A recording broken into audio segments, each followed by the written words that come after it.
ரவீந்திரன் துரைசாமி, உங்களிடமிருந்தே தொடங்குறேன். பொதுவாக நீங்கள் தான் இந்த அமித்ஷா அவர்களோட பேச்சு, அது இந்த கூட்டணி கணக்கை வச்சு நிறைய டீகோட் பண்ணியெல்லாம் பேசுவீங்க. என்டிஏ ஆட்சி அப்படின்னு சொல்கிறாரு. கிட்டத்தட்ட 2021லையும் இந்த சிக்கல் இருந்தது. தொடர்ந்து அதிமுக பாஜகவிலேயே திரு எல் முருகன் அவர்கள் வந்து சொல்லுவாங்க என்டிஏ தலைமையில் தான் கூட்டணி அப்படின்னு. உடனே அதிமுகவிலிருந்து அப்போ மறுப்பெல்லாம் வந்தது. அதெல்லாம் இல்லை, அதிமுக தலைமையில் தான் கூட்டணி அப்படின்னு.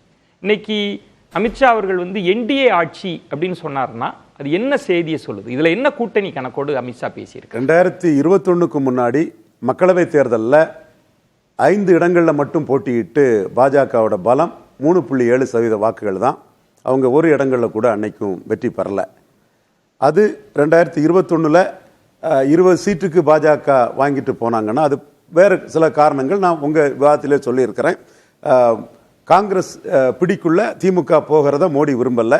காங்கிரஸ் தான் முதல் எதிரி, திமுக காங்கிரஸோட இருக்கிறதுனால தான் திமுக எதிரிங்கிறதா அவங்க கணக்கு. அதே கணக்கு தான் இப்பவும் பாரசைட் காங்கிரஸ்ங்கிற அடிப்படையில் அவங்க மூவ் பண்றாங்க. இது எடப்பாடி அவங்களுக்கும் நல்லா தெரியும். ஸோ காங்கிரஸ் தமிழ்நாட்டில் காங்கிரஸை பிரதானப்படுத்தி ஒரு கூட்டணி அமைக்கிறதுன்றதுக்கான தேவை இல்ல இல்ல இல்ல இல்ல. நான் 2021 எப்படி சசிகலா வர முடியாதுன்னு உங்க நிகழ்ச்சியில சொல்லும் போது 5.5% ஓட்டு எடுத்தவங்க உள்ள வர்றதை விட வந்தா ஒருவேளையில காங்கிரஸ் பிடிக்குள்ள டிஎம்கே போயிடக்கூடாதுங்கிற ஒரு ரொம்ப அது பொது புத்தியில பொது இதுல அது வெளிப்படையா பேசப்படலாம் கூட அந்த ஒரு நோக்கம் மோடிக்கு இருந்ததுங்கிறத நான் பதிவு பண்ணேன். இப்போ அண்ணாமலையோட அந்த என்ட்ரிக்கு பிறகு முதல்ல உள்ளாட்சி தேர்தலில் அந்த பிரச்சனை வருது. லாஸ்ட் மினிட்ல 2% தான் உங்களுக்கு தகுதி இருக்கு, இதுக்கு மேல உங்களுக்கு சீட் தர முடியாதுன்னு எடப்பாடி பழனிசாமி, அவர் டஃப் அண்ட் கார்டு பார்கெய்னர், இது ப்ரூவ்டு ஃபேக்ட். அவர் சொல்றாரு பன்னீர்செல்வம் ஒரு 5% கொடுக்கலாங்கிறாப்புல. இவர் வந்து சேலம் கிளம்பி போயிடுறாரு. கடைசி நிமிஷத்துல அண்ணாமலை கிட்ட அமித்ஷா இப்படி 2%க்கெல்லாம் சீட்டு வாங்கினா என்னைக்கு இந்த கட்சி வளர்றது, மற்ற கேரளாவோட மோசம் நம்ம தமிழ்நாட்டில் போயிடுவோம், அதனால நீங்க உங்களை போட்டதே கட்சியை வளர்க்கறதுக்கு தான், யங்ஸ்டரை போட்டிருக்கோம், நீங்க வளர்த்து காட்டுங்க, 100% இடங்கள்ல கேண்டிடேட் போடுங்கன்னு அமித்ஷா அண்ணாமலைக்கு உத்தரவு போடுறாரு. அண்ணாமலையால ஒரு 45% இடத்து தான் கேண்டிடேட் போட்டாரு. ஆனா அன்னைக்கு நாம் தமிழரை விட பாஜக வந்து 3வது இடத்தை எஸ்டாப்ளிஷ் பண்ணி கொடுத்துட்டாரு. உள்ளாட்சி தேர்தலில் 5% வாக்கெடுத்து 3வது இடத்தை அவர் எஸ்டாப்ளிஷ் பண்ணிட்டாரு. அப்போ எடப்பாடி மதிச்சதை விட அண்ணாமலை ஒர்க் பண்ணி பெருசா காட்டிட்டாரு. அதுக்கு அடுத்த கட்டம் மீண்டும் வந்து மக்களவை தேர்தல் வருது. அதுல 12 டெல்லியில நடந்ததும் 330 சீட்டு வரும், 3வது முறை மோடி பிரதமராக வருவார்னு எடப்பாடி பழனிசாமி சொன்ன பிறகு அப்புறம் அண்ணாமலை அதுல வந்து இல்ல, நீங்க சொன்னது பல நேரங்களில் நம்ம இதை கோடிட்டு காண்பிச்சிருக்கிறோம். நான் நேரடியா கேட்பது, இப்ப எல்லாருமே என்ன சொன்னாங்க, ஒருவேளை 2024ல் 2019 கூட்டணி வந்தா அதிமுக அணி வந்து கிட்டத்தட்ட ஒரு 20 சீட்டு ஜெயிச்சிருக்கும் அப்படிலாம் சொன்னாங்க. அடுத்து என்ன யூகமா பேசப்பட்டது, இல்ல 26லையும் பாஜக அதிமுக அணியில அமைகிறதுக்கு வாய்ப்பு இருக்கு, திரைமறைவு பேச்சுவார்த்தை இருக்கு அப்படிலாம் பல இடங்கள்ல சொல்லப்பட்டது. ஆனா நீங்க மறுத்தீங்க, அதுக்கான வாய்ப்பு இல்லைன்னு. அமித்ஷாவும் அந்த இடத்துக்கு வந்துட்டாரா?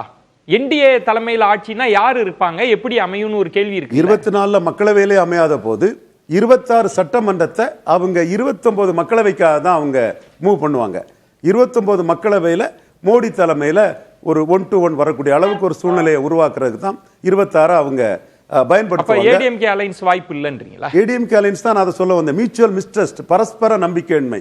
எடப்பாடியும் பாஜகவும் மைனஸ் நினைக்கிறாப்புல. பாஜகவும் டு பி கிளியரா என்ன பண்ணாருன்னா அண்ணாமலை அமித்ஷா கிட்டையும் மோடி கிட்டையும் எழுதி கொடுத்தது, அதிமுக கூட்டணி வச்சா நம்ம தோத்து போவோங்கிறத அவர் எழுதி கொடுத்தாரு. அதனால நம்ம 12 சீட்டு குறையாம நம்ம வாங்கணும்னாரு. எடப்பாடி பழனிசாமி 6 சீட்டுக்கு மேல உங்களுக்கு தரதுக்கு தகுதி இல்லைன்னு அவரு ஸ்டெபனா நின்னாரு.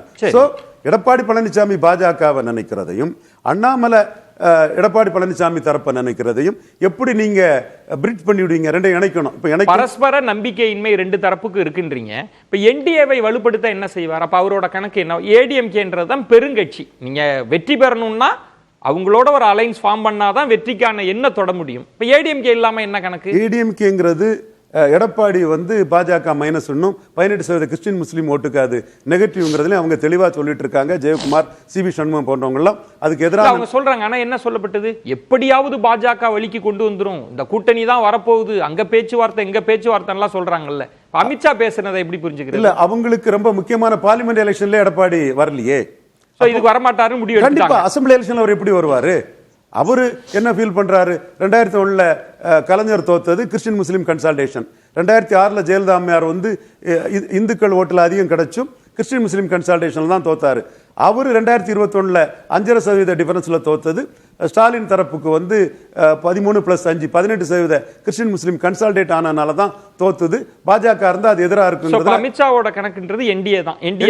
என்டிஏ அவங்க ஹரியானாவில் பலப்படுத்தினது மாதிரி 29க்கு தான் கணக்கு. ஆமா, மாலி, தங்கர், வஞ்சாரா 3 இந்து கம்யூனிட்டிகளையும் கன்சால்டேட் பண்ண மாதிரி, நான் ஜாட்டுகளை ஹரியானாவில் கன்சால்டேட் பண்ண மாதிரி, இங்க குறிப்பா ஒரு நான் ஆன்டி வன்னியர் பொலிட்டிக்ஸை நாராயணசாமின்னு ஒரு காங்கிரஸ்காரர் ஒரு சிறுபான்மை சமுதாயத்தை சேர்ந்தவர் பண்ணின சூழ்நிலையில ப்ரோ வன்னியர் பண்ணி பாண்டிச்சேரியை கைப்பற்றின மாதிரி, வட தமிழகத்தில் RSS பின்னணியோட மந்திரமாலை, திரௌபதி அம்மன், அக்னிகுல சத்திரியர்கள், இந்த இதுல இங்க பெரும்பான்மை சமுதாயமான வன்னியர் சமுதாயத்தை மையமா வச்சு அவங்க மற்ற ஸ்டேட்ல பண்ணக்கூடிய ஸ்ட்ராட்டஜியை இங்க பண்ணுவாங்க. அதனாலதான் என்டிஏவை பலப்படுத்த அணியும் அமைப்பாங்க. அதனாலதான் இவரு GK மணி அந்த இதுல வந்து நான் வரல, அண்ணாமலை போயிருக்காருன்னு சொன்னதுன்னா இந்த மாதிரி சில கன்சல்டேஷன்ஸை பண்ணுவாங்க.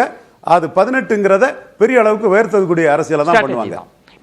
இப்போ சி ஓட்டர் கருத்து கணிப்புல இப்ப அமித்ஷா அவர்கள் இந்த கருத்து கணிப்பு இதுல எல்லாம் ரொம்ப துல்லியமா துலக்கமா பார்க்கக்கூடியவர்.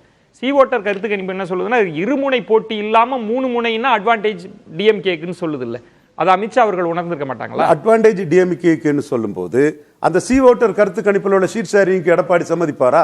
அவர் என்ன சொல்லுவாரு, இது அசம்பிளி எலெக்ஷன், உங்களுக்கு ரோல் இல்லைன்னு பழைய தமிழ்நாட்டில் சொல்லக்கூடிய அந்த பழைய இதுல வச்சுதான் சொல்லுவாங்க. எல்லாரும் சொல்வது போல பாஜக நினைத்தெல்லாம் திரு இபிஎஸ் அவர்களை வலிக்கு கொண்டு அதெல்லாம் வழிகொள்ள முடியாது. நான் என்னைக்கு அவரை நான் சொல்லியிருக்கேன் முடியாதுன்றதுனால இவங்க வேற வழி இல்லைன்னு என்டிஏ. இது மற்றவங்க பொது புத்தியில சொல்றது. அவர் என்ன ஒரே ஒரு இடத்துல தான் அவரு சீட்டு கூடுதல் கொடுத்தாருன்னா தேமுதிகவுக்கு 5 சீட்டு கொடுத்ததுதான், மற்றபடி யாருக்குமே அவரு சீட்ல ஈடாகல.